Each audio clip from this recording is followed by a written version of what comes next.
Welcome to the Anxiety Coaches Podcast, a relaxing and informative show where we explore anxiety, panic, and PTSD, sharing how you can overcome them for life.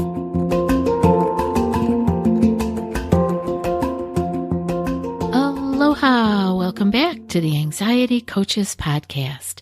I'm your host and coach, Gina Ryan, and I am so happy to be with you again today as together we can consider the many ways to bring your mind and body back to its natural peace and calm. In today's episode, I'm talking about mindful hormesis, embracing stress for mental well-being. Now, if you're not familiar with hormesis, I will explain it, but I wanted to start today's episode with the quote, which I will read again at the end of the show, but it'll give you an idea of where I'm going. And this quote is from Ari Whitten. You can look him up online. I learned a lot from Ari Whitten's website years ago, and I know that he is adding more all the time. So here's what he has to say. Stressors are the crux of health. Some are essential to build resilience and vibrance.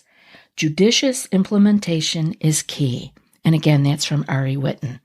And you'll see where this is going as we get going with hormesis. If you're not familiar with the term, hormesis is a biological phenomena in which exposure to low doses of a harmful agent or stressor can actually result in a beneficial effect. Whereas if you had higher doses of the same thing, it would have adverse effects. The concept of hormesis can be observed in various biological systems, including cells, organisms, even ecosystems. The stressors that trigger hormetic responses can be physical, chemical, or biological in nature. So these could be physical stressors such as exercise, heat, or cold, could be chemical stressors such as plant metabolites, phytochemicals, they're actually stressors, and antioxidants can induce hormetic responses. And you know we're always being advised to add more antioxidants and phytochemicals to our diets. Biological stressors. Hormesis can be observed in response to certain viruses, bacteria, and toxins. So the hormetic response typically involves the activation of various adaptive stress response pathways within the organism. So these pathways play a role in repairing damage, enhancing cellular defenses, and improving overall resilience. And this is really important. As a result, hormesis can lead to benefits such as increased longevity, improved health, enhanced immune function, and increased resistance to various stressors. I think you know where I'm going with all this. So there's a well-known example of hormesis is the effect of exercise on the body.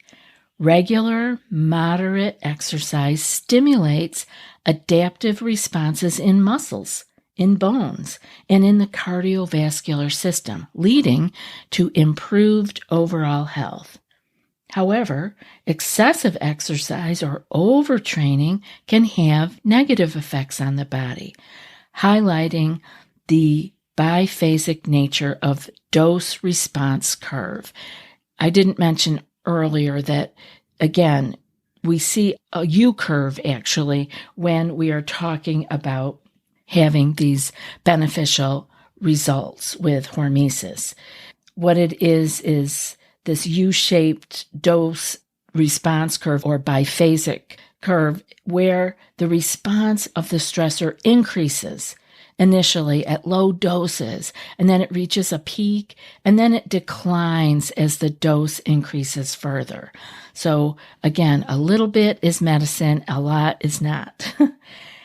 Hormesis has implications in all kinds of areas, such as toxicology, medicine, and in aging research.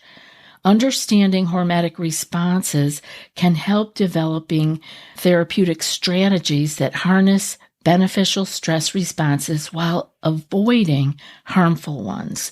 So it's important to note that the specific hormetic effects of a stressor can vary depending on the organism, the dose, the duration, and the context of the exposure. So how can any of this help with mental health? This is probably what you're saying to yourself right now. Okay, enough of that. Like, how is this going to help mental well-being? So hormesis can potentially play a role in improving mental health through a number of mechanisms. And the concept of hormesis suggests that exposure to mild stressors or challenges can trigger adaptive responses that enhance the body's resilience and defense mechanisms. When it comes to mental health, hormesis may have several beneficial effects. This is really exciting because there's much that we can do, and we can actually get stronger as we are also exposing ourselves to little bits of stress here and there. So the first one is stress adaptation. Mild stressors, such as controlled exposure to certain psychological challenges or cognitive training, can help people build resilience and coping mechanisms. Over time, this can lead to better stress management and reduced vulnerability to more severe stressors. The next one is neuroplasticity. Hormetic stressors may promote neuroplasticity. And isn't it wonderful that we know that the brain is plastic like that the brain can change? It's so amazing. The brain's ability to recognize and form new neural connections is what can happen when we have hormetic stressors. This can enhance learning, memory, and cognitive flexibility, which are essential factors in maintaining good mental health. And I think sometimes when we have been anxious for a very long time, and I'm talking about really over on the going down the wormhole type of anxiety panic, we lose some of our flexibility, right? So this can be really helpful to get us back into being a little bit more flexible by promoting neuroplasticity. The next one up is neurotransmitter regulation. And some studies have suggested that hormesis can influence the regulation of neurotransmitters such as dopamine, serotonin, and endorphins. These chemicals play critical roles in our mood regulation, and their balanced functioning is crucial for mental well-being. The next one is antioxidant defense. Mild stressors can trigger the body's natural antioxidant defense mechanisms, which help neutralize harmful free radicals and reduce oxidative stress. And oxidative stress has been linked to various mental health disorders. And hormesis-induced antioxidant responses may offer protection. The next one is inflammatory responses. Chronic inflammation is associated with several mental health conditions, and hormetic stressors may activate anti-inflammatory pathways and help to regulate the immune response, potentially reducing the risk of inflammation-related mental health issues. Next up is mitochondrial function. Hormesis can improve mitochondrial function, the cellular powerhouses responsible for producing energy. Proper mitochondrial function is crucial for maintaining the health of our brain cells and supporting overall cognitive function. And last up, mood enhancement. Certain hormetic stressors like moderate physical exercise or exposure to nature have been shown to promote the release of endorphins and other feel-good neurotransmitters, leading to improved mood and sense of well-being. So I think you can begin to see there are so many things going on that these low-dose stressors are able to influence.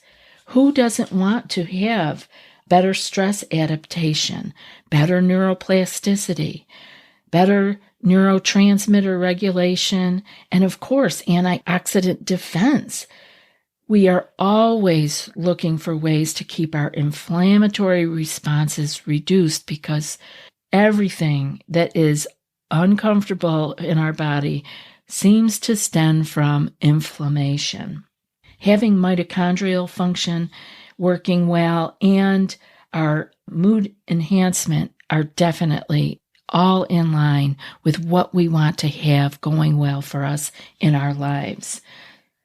Now, the mood enhancement piece can be so important early on in your clearing your anxiety panic because it gives you a breath of fresh air, right? If you can have a little bit of feel-good neurotransmitters roaring inside of you, it gives you a chance to catch your breath from all of the stress, panic, and uncomfortable feelings that we have to deal with when we are in fear or fearing the fear. So that is a wonderful place, and it can be as easy as physical exercise or an exposure to nature. This is wonderful, and we want to be able to make our lives not stressful, but understanding that these little bits of stress are okay and they can be helpful. Because when we are struggling with fear, whether it is fear of a place, whether it is fear of something going on inside you, whether it is fear of disease, whatever it is, it's fear, and it is sending out the same chemical cocktail in all of you. We all feel it differently, but it's the same chemical cocktail. And the bottom line is the fear.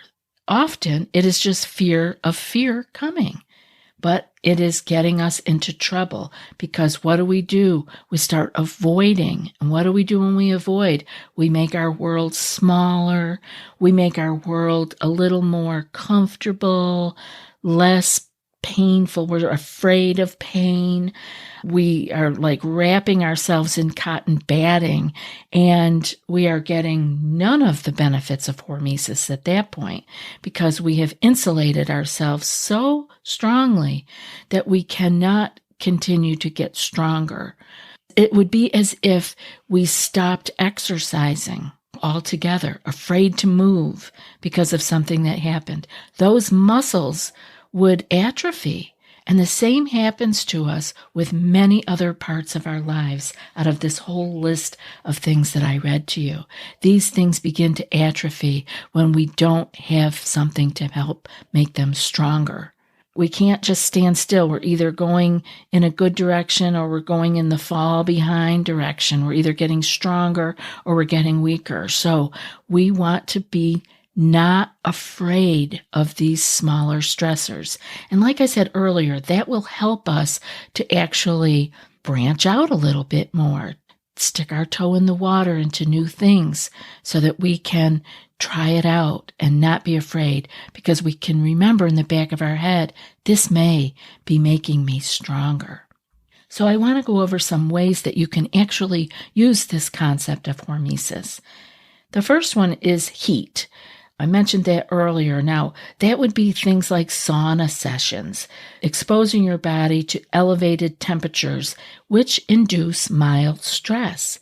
This activates heat shock proteins and promotes various health benefits, such as improved cardiovascular function, enhanced circulation, and reduced inflammation. Now, I know some of you out there may be like I was back in the day. Heat was a trigger for me. And I remember the first time I was able to use sauna in the steam room. It was such a joy that I had actually been able to reduce my fear of heat and begin to use it to work for me. I hope that you can find that too. The second one is cold. Now, cold showers or baths, cold exposure can activate brown adipose tissue, which helps burn calories and generate heat. Cold showers or baths can also improve circulation and boost the immune system. And personally, I found being able to expose myself to cold showers, which I absolutely love now and have been doing for probably 25 years, it taught me resilience. I remember when a cold blast of water felt like I was going to die, and now my regular cold shower is 3 minutes. I almost think I have to make the water colder somehow.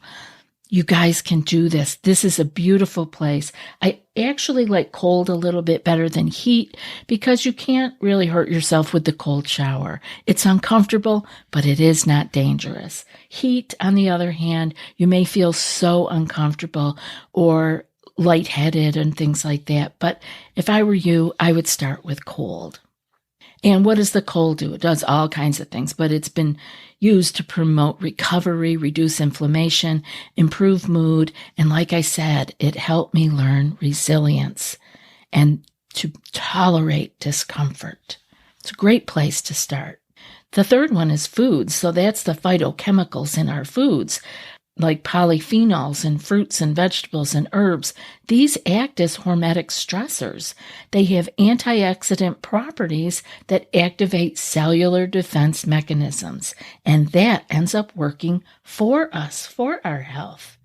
Other things with food can be intermittent fasting, helps to support cellular health, and then again, moderate exercise. Although it's not in the food category, really, but it's a form of hormetic stress that can really be beneficial for you. Moderate physical activities give you responses in the body that improve your physical and mental health. So you can actually begin to combine different hormetic stressors as an effective strategy to achieve overall health benefits, such as you could do intermittent fasting with exercise, you could do sauna with cold plunge.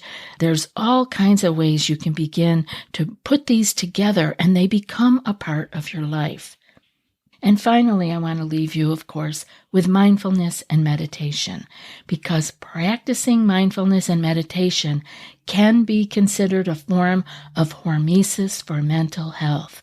These practices expose the mind to mild stressors, such as focusing on the present moment or challenging our cognitive patterns. Over time, this can lead to improved emotional regulation, reduced stress, and increased cognitive flexibility.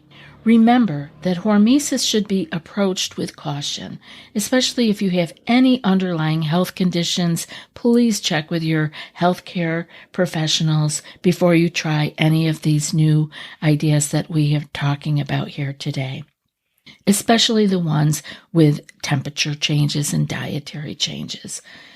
Because what may be beneficial for one person could be harmful to another. This is very individual, so do check with your healthcare professionals.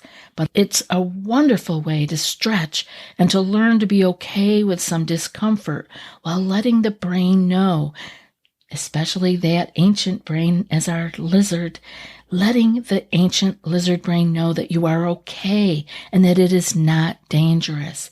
It really makes a difference. It has been very helpful in my life.